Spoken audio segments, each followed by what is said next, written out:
Selamat datang, penjelajah realita. Kali ini kita akan menembus batas dimensi yang selama ini kita anggap sebagai realitas absolut.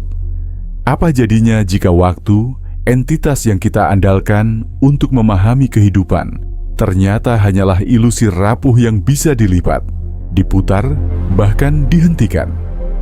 Bayangkan, saat kalian menonton video ini, waktu di dunia lain mungkin berjalan lebih lambat, lebih cepat, atau bahkan berhenti sama sekali.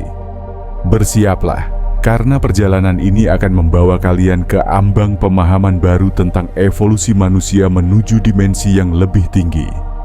Pastikan tetap bersama hingga akhir, karena rahasia yang kita ungkap hari ini bisa menjadi potongan pertama dalam teka-teki takdir umat manusia.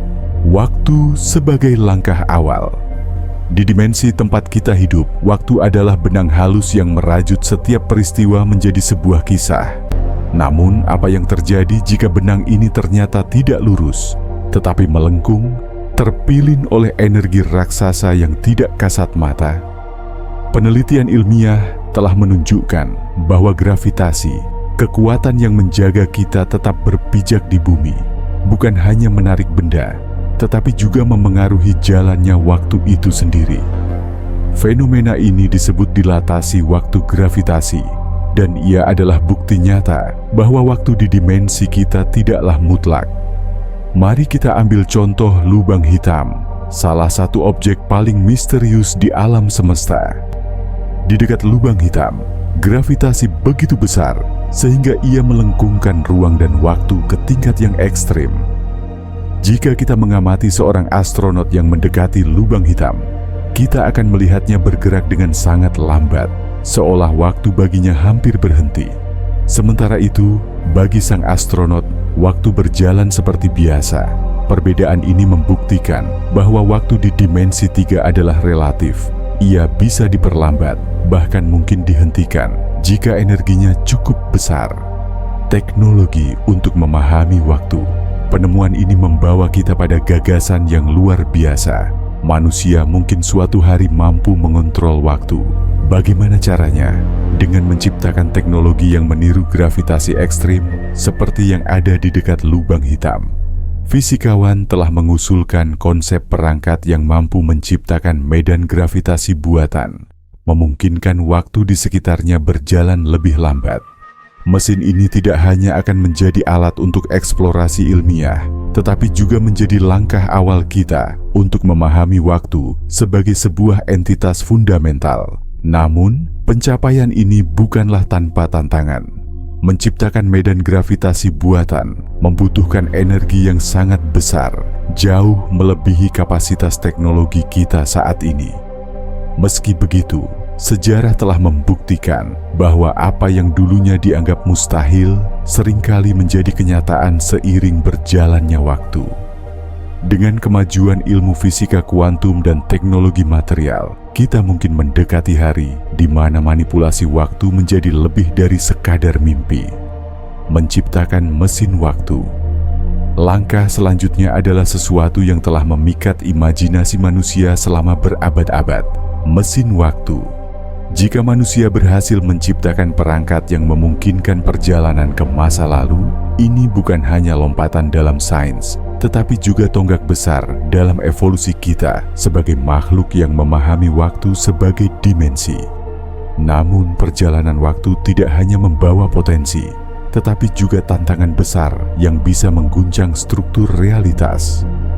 Misalnya, paradoks waktu seperti grandfather paradox, di mana seorang pelancong waktu bisa membunuh leluhurnya sebelum ia lahir, adalah teka-teki yang belum terpecahkan.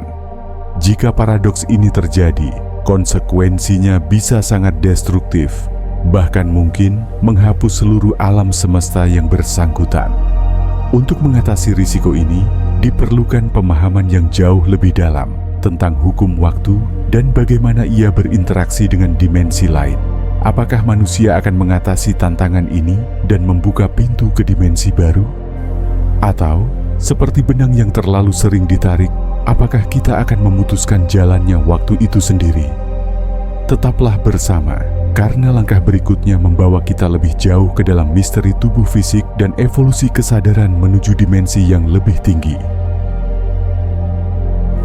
Batasan tubuh fisik di dimensi 3. Manusia, seperti semua makhluk hidup di bumi, adalah hasil evolusi di dimensi 3. Tubuh kita dirancang untuk merespons gravitasi, mengolah energi dalam bentuk makanan, dan hidup dalam rentang waktu linear yang tampaknya tak dapat diubah. Namun, desain ini juga membawa keterbatasan. Tubuh fisik kita tidak memungkinkan untuk berinteraksi langsung dengan dimensi yang lebih tinggi, apalagi memahami ruang dan waktu sebagai entitas bebas. Sebagai contoh, kita hanya dapat melihat 3 dimensi ruang dan tidak bisa membayangkan bagaimana bentuk objek 4 dimensi secara intuitif. Kita juga tidak dapat menyentuh waktu, meskipun kita mengalami efeknya setiap saat. Tubuh kita adalah kapal yang dirancang untuk dimensi 3. Tetapi jika kita ingin menjelajahi batas dimensi lain, tubuh ini mungkin menjadi hambatan terbesar. Kesadaran digital sebagai langkah evolusi. Disinilah teknologi menawarkan jalur alternatif. Bayangkan, suatu hari nanti, kesadaran manusia tidak lagi terikat pada tubuh fisik. Dengan memanfaatkan teknologi mutakhir, manusia dapat mentransfer pikirannya ke superkomputer yang memiliki kemampuan untuk memproses data dalam skala dimensi lebih tinggi. Proses ini bukan hanya fiksi ilmiah. Penelitian dalam bidang antarmuka otak komputer sudah membuka pintu ke arah ini.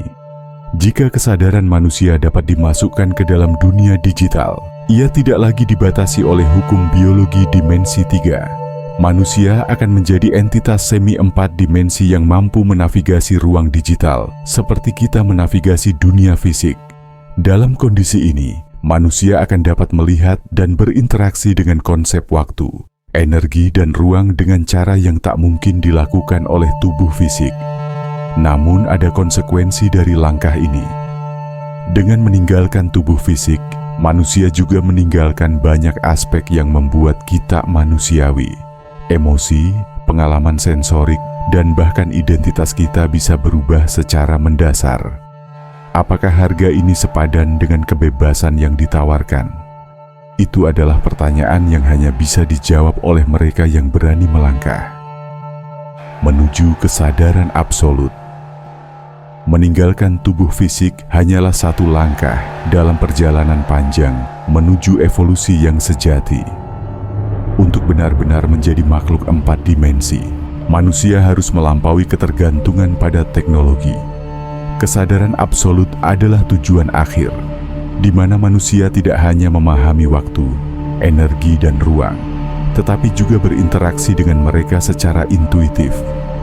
Kesadaran mutlak ini memberikan kemampuan yang hampir ilahi, melihat seluruh alur waktu sebagai satu kesatuan, memahami pola energi yang membentuk realitas, dan bahkan memanipulasi hukum-hukum alam di dimensi lebih rendah. Namun, dengan kekuatan besar ini datang pula ketidaknyamanan besar. Makhluk 4 dimensi tidak lagi cocok untuk hidup di alam semesta 3 dimensi. Realitas yang kita anggap sebagai rumah mungkin akan terasa seperti kurungan sempit bagi mereka yang telah berevolusi. Batasan fundamental evolusi. Namun, bahkan kesadaran absolut memiliki batasnya. Dimensi kekosongan yang kita anggap sebagai ujung dari segala sesuatu adalah batas akhir yang tidak bisa dilampaui oleh makhluk apapun. Di dimensi ini, tidak ada energi, tidak ada materi, hanya ruang dan waktu yang kosong. Bagi manusia yang telah mencapai kesadaran absolut, keberadaan mereka akan menyatu dengan kesadaran universal yang mengatur dimensi kekosongan. Dimensi kekosongan tidak dapat ditaklukkan karena ia bukan tempat, melainkan batas fundamental keberadaan itu sendiri. Ini adalah pengingat bahwa tidak peduli sejauh apa kita melangkah, setiap entitas memiliki batas yang ditentukan oleh hukum universal. Manusia adalah makhluk yang penuh potensi. Dari memahami waktu sebagai entitas relatif hingga memimpikan evolusi menuju kesadaran absolut, perjalanan kita selalu diarahkan oleh keinginan untuk melampaui batas. Namun, seperti semua perjalanan besar, ada risiko, tantangan, dan pengorbanan. Apakah kita siap untuk meninggalkan kenyamanan dimensi ini demi mengungkap rahasia dimensi lain? Ataukah kita akan memilih untuk hidup dalam batas-batas yang telah kita kenal? Hanya waktu yang akan menjawab, dan pada akhirnya, waktu itu sendiri mungkin akan menjadi sekutu kita yang paling kuat.